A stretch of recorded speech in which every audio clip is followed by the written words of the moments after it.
أهلين يا البنات، واش راكم؟ نتمنى ان شاء الله تكونوا كامل بخير وبصحه جيده وانتم تشوفوا في لا فيديو وفي الوصفه تاع اليوم. حبيت نشارككم اليوم مشروعي المنزلي اللي هو العجينه المورقه. كنت شاركت معكم سكر بريستيج، كذلك متاخذته كمشروع منزلي. سكر بريستيج للافراح والمناسبات، وكذلك العجينه المورقه مدايرتها كمشروع منزلي.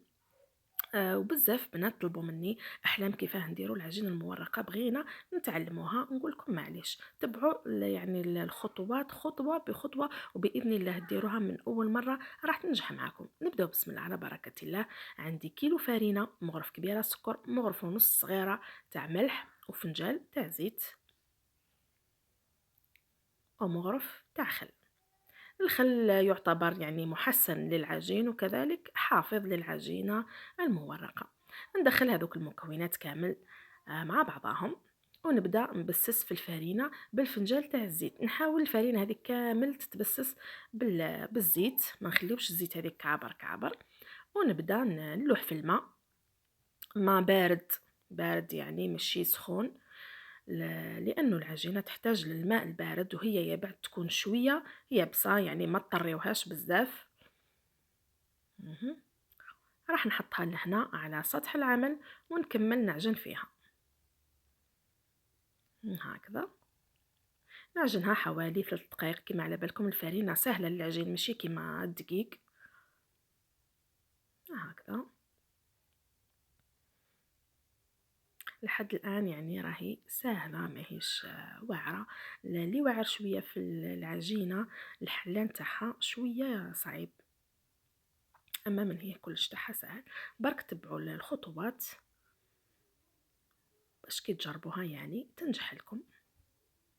كما قلت لكم انا هاد العجينه المورقه متاخذتها كمشروع منزلي، والحمد لله عندي لي كليون تاوعي اللي يحبوا خدمتي ويحبوا العجينه المورقه اللي نخدمها لهم. العجينه تاعي حطيتها على جنب، غطيتها وخليتها ترتاح. لهنا زبده التوريق، حبيتوا تربيوها ولا حبيتوا تخدموها هكذا بيديكم. انا لهنا خدمتها بيدي، وكل ما نشوف هكذا شويه يابسه نزيد عليها شويه تاع نشا حتى نكمل هذيك 500 غرام نتاع زبدة التوريق، ونحطها على هذاك الكارت يا بعد تاعها. راح نبدا نحل في العجينه تاعي على سطح العمل. حطيت العجينه وكما راكم تشوفوا يدي مازال فيهم هذيك زبده التوريق، مسحتها كامل في هذيك العجينه يعني باش ما نضيعش منها حتى حاجه. هكذا وبديت نحل فيها.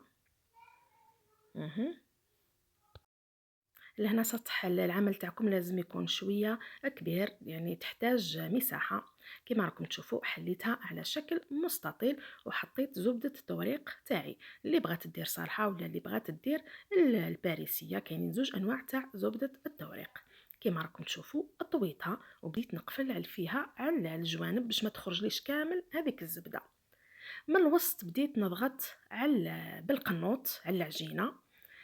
شو راكم تشوفوا في الطريقه اللي راني نضغط بها باش الزبده هذيك تمشي في كامل العجينه. وكملت نحل بالطول وبالعرض حتى تكبر لي العجينه تاعي. انا لهنا نسرع لكم شويه في الفيديو باش ما يجيش طويل بزاف ويكون ممل. يعني الطريقه راهي واضحه، كنت شاركت معكم من قبل الطريقه، ومعليش كي طلبتوا مني تزيدي احلام عاوديها لنا نعاودها لكم ما فيها والو. لهنا جبت الجوانب هذوك في زوج لليمين واليسار، وقرنتهم في الوسط كيما راكم تشوفوا، وعاود طبقت ودرت غير رشه خفيفه تاع نشا او مايزينا. وكملت انحل فيها بنفس الطريقه، نضغط من الوسط ونهز شويه هكذا القنوط تاعي ونضغط باش تمشي لي قلت لكم هذيك الزبده في كامل العجينه. نحل بالطول ونكمل نحل بالعرض هكذا. لهنا انا راح نكتفي بهذا القدر هذا. كما كنت تشوفوا رشيتها بشويه تاع مايزينا، المايزينا راح تساعدها كذلك على التوريق. انا هكذا برك نطويها وتجي مورقه ما شاء الله يعني. واللي نخدمها لهم كامل تعجبهم العجينه المورقه تاعي. لو كان نكمل غير نخليها تركح ونعاود نحل، نخليها تركح ونعاود نحل، راح الزبده هذيك تبدا تبان من العجينه. العجينه راح ترقاق طول، والزبده راح تبدا تخرج لي على برا. ولهذا انا نكتفي بهذا القدر من الطي، وراح تكون عجينتكم جاهزه وهايله يا البنات. يعني تقدروا تستعملوها في الكوكا ولا الميلفاي ولا لي كورني ولا لي سيجار، كل واحد فاه يستعملها، ولا لي فولوفون. ويعني مطلوبة بزاف في الشهر الكريم اللي هو شهر رمضان. كنت هكذا بعد ما كملت الطلبية تاعي، غلفتها بهذا الشكل هذا ونحطها في الفريجيدير. يعني انا ما نحطش في الكونجيلاتور نخدم ونحط في الكونجيلاتور، غير كي تجيني طلبيه نخدمها مباشره ونعطيها لمولاتها باش تكون جدة. هذه هي حبوبتي الغاليات العجينه المورقه اللي طلبتوها مني. نتمنى كنت فهمتكم مليح، واذا نسيت حاجه سامحوني. نبقى نقول لكم سلام.